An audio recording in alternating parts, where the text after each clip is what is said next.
Coming up on First at 4, we'll visit two places in Laurel County opening their doors as warming centers to help people escape from these frigid temperatures.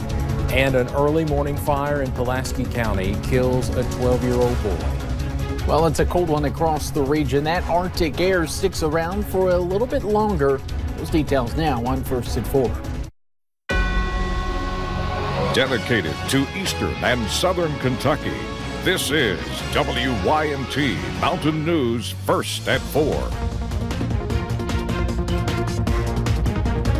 Good afternoon, I'm Steve Hensley. Many churches have canceled services tonight and most schools will remain closed Thursday as temperatures just continue to drop.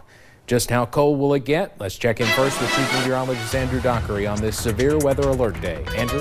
Yes, Steve, the cold temperatures, they're going to continue for tonight. In fact, the temperature is going to be colder than what they were last night. The wind chills a little bit on the milder side, even though we will still have some negative values late tonight and into your Thursday morning. Let's take a look now because satellite radar is showing we're clearing out, but that's not going to be the case for the entire evening. In fact, you'll notice out across the Boot Hill of Missouri, here comes this weak disturbance with some light snow. Models indicate that that light snow will once again impact portions of eastern Kentucky tonight. Not everyone, but an isolated snow shower or two could cause a few slick spots. The wind chill advisory is still in effect. Most of this cancels in the next hour to 2 hours, but we will continue to watch those wind chills throughout tonight while the temperatures are on the colder side. It's 8 degrees in Lexington, 8 in Louisville with 18 in Somerset.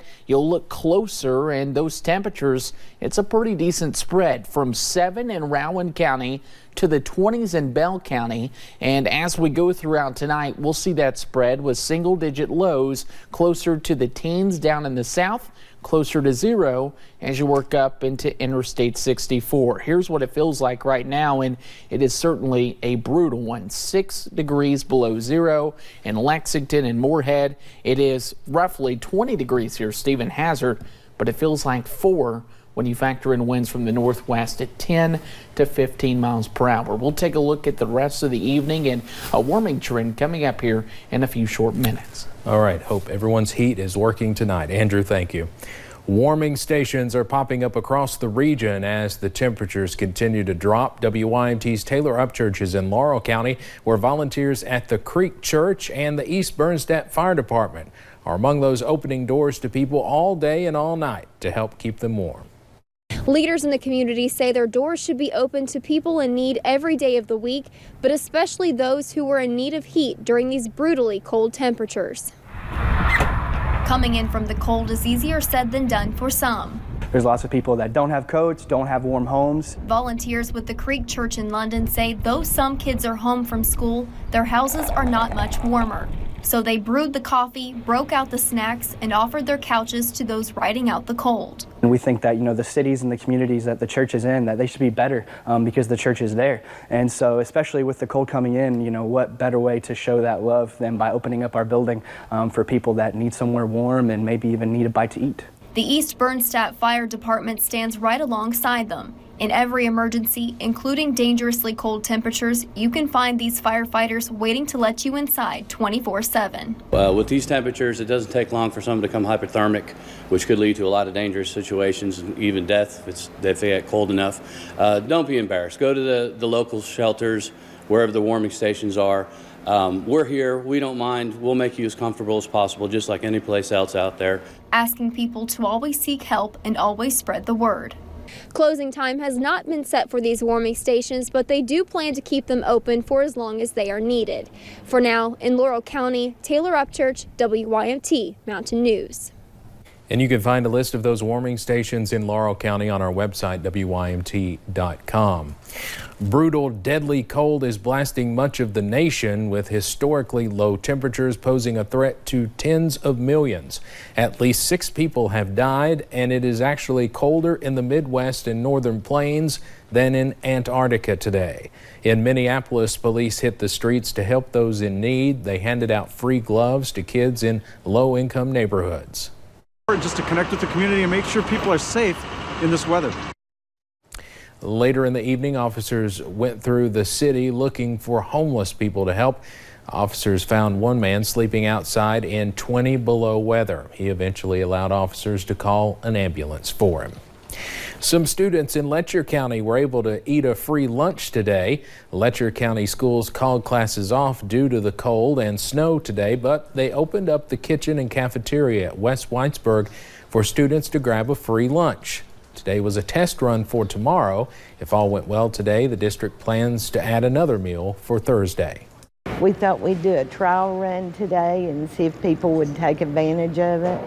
And if there's not any school tomorrow, we're going to try breakfast and lunch.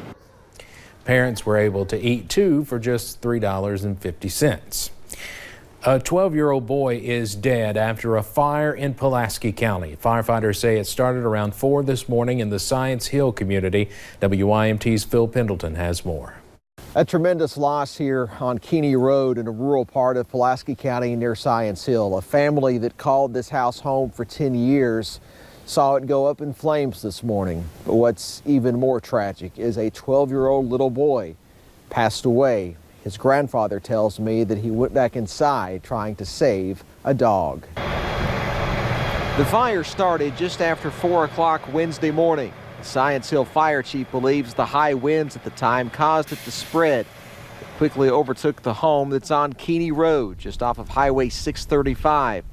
A family of 4 lived in the house, a mom and a dad, a 5-year-old little girl, and a 12-year-old little boy. All 4 did initially get out when the fire started, but the 12-year-old wanted to rescue a dog that he slept with. Was coming out, and when they got out, they turned around and he wasn't with them.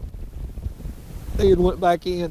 It was a very difficult morning for the firefighters here this morning fighting this fire because of the weather. And we're also told that the high winds likely caused this fire to spread because it was very windy when the fire broke out.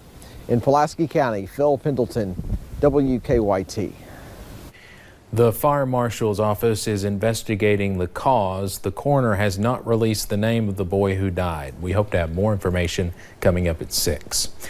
Deputies in Laurel County are asking for your help finding a missing man. Police say Dennis Carnell Rosser was last seen Saturday at the London Mall Motel in South London. If you have any information, you should call police at 1-606-864-6600 or 606-878-7000.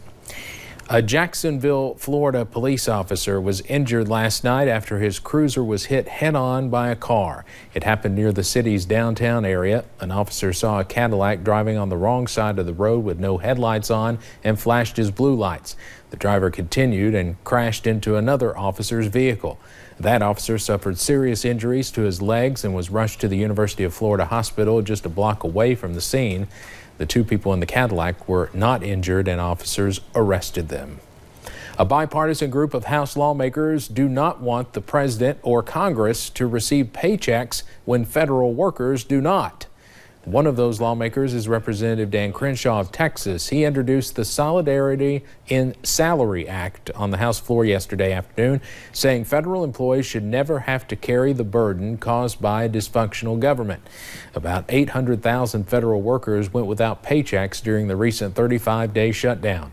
The proposed bill would withhold pay from the president, vice president, and congressmen and placed in an escrow, then released after the government reopens. Well, the government shutdown did last 35 days, but one former park official says each of those days was worth almost a decade. According to Kurt Sauer, it's going to take up to 300 years for Joshua Tree National Park to recover. That's because while park rangers were furloughed, people continued to use the park. Sauer says next time the desert park cannot be staffed properly, it should be closed to the public. He served as Joshua Tree's superintendent until 2010. High-level talks are underway in Washington that could be critical to the future direction of the global economy. Teams from the U.S. and China have started complex negotiations aimed at breaking through the 6-month trade war. If they do not reach an agreement by March 2nd, the Trump administration is scheduled to hike tariffs on $2 billion worth of Chinese imports. Adding tension to the standoff, this week the Justice Department brought criminal charges against the Chinese tech giant Huawei. According to the indictment, in 2012, Huawei began a concerted effort to steal information about a robot that T-Mobile used to test mobile phones. The case has thrown a cloud over the talks, but the U.S. says it is completely separate from trade negotiations. Let's head over to Wall Street now on this Wednesday afternoon. The Dow closes up today, more than 434 points. Straight ahead on First at 4, do your kids drink fruit juices? One report says the drinks may contain heavy metals. We'll explain just ahead. And another bitterly cold night is expected. Those details are coming up. The latest additions to Kentucky Lottery's team are looking to multiply the winnings. No doubt. There's 5 times the cash, 10 times, as well as 20 times and 50 times the cash. And 100 times the cash with a top prize of $1 million. Put a little more play in your day with these new scratch-off games. No matter how much you clean, does your house still smell stuffy? That's because your home is filled with soft surfaces that trap odors and release them back into the room. So try Febreze Fabric Refresher. Febreze finds odors trapped in fabrics and cleans them away as it dries. Use Febreze every time you tidy up to keep your whole house smelling fresh air clean. Fabric Refresher even works for clothes you want to wear another day. Make Febreze part of your clean routine for whole home freshness. Arby's 2 for $5 Mix and Match has a pairing for everyone. If you're a cheese lover, get a beef and cheddar and loaded curly fries. If you're a roast beef enthusiast, get a roast beef and a beef and cheddar. If you're a fish guy or gal, get 2 fish sandwiches. And if you still can't choose, just do what I do. Snake eyes. Arby's, we have the meats. For sandwiches. Watch the big game this Sunday with coverage beginning at noon.